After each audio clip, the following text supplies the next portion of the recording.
Asia কাপের super ফোরের শেষ 2 ম্যাচে হতাশাজনক পারফরম্যান্স করায় তাই এবার আফগানিস্তানের বিপক্ষে সিরিজকে ঢেলে সাজানোর পরিকল্পনা বিসিবির।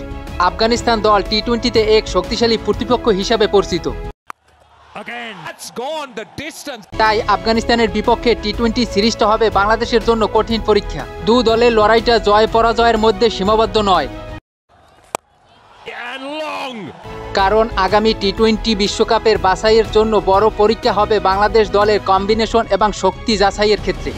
তাই আফগানিস্তানের বিপক্ষে সিরিজকে বাংলাদেশের স্কোয়াডকে শক্তিশালী করার পরিকল্পনা বিসিবির। দলে ডাক পেয়েছেন এনসিএলে দুর্দান্ত পারফরম্যান্স করা সৌম্য সরকার। এবারও দলে জায়গা হলো না সাব্বির রহমান রুম্মানের।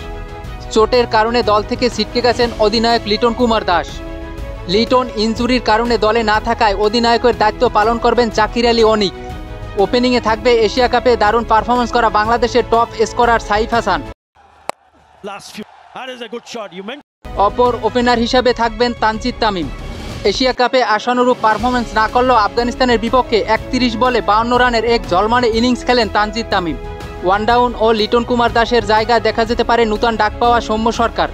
সৌম্য সরকার ওপেনিং এবং অনডাউনে 2 জায়গায় ব্যাট করায় পারদর্শী। 4 নম্বর পজিশনে ব্যাট করবেন তাওহিদ হৃদয়। এবারের এশিয়া কাপে তেমন আশানুরূপ পারফরম্যান্স করতে পারেনি। 5 নম্বরে ব্যাট করবেন শামীম হোসেন পাটোয়ারি। এবারের এশিয়া কাপে নামের পূর্তি সুবিচার করতে পারেনি।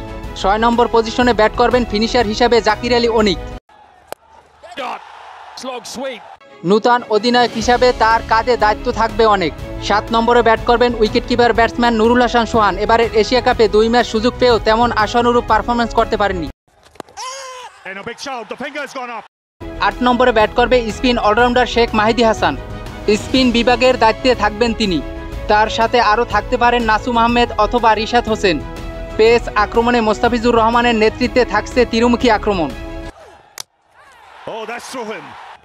কাটার মোস্তাফিজুর রহমানের সাথে পেস আক্রমণে আরও থাকছেন গতিময় বোলার তাসকিন আহমেদ। তৃতীয় বোলার হিসাবে স্কোয়াডে দৌড়ে আছেন 3 জন বোলার: তানজিম হাসান সাকিব, মোহাম্মদ শরীফুল ইসলাম ও মোহাম্মদ সাইফুদ্দিন। তবে স্কোয়াডে চান্স পাওয়ার ক্ষেত্রে সবচেয়ে এগিয়ে থাকবেন তানজিম সাকিব, কারণ এবারের এশিয়া কাপে মোটামুটি ভালো পারফরম্যান্স করেন তিনি।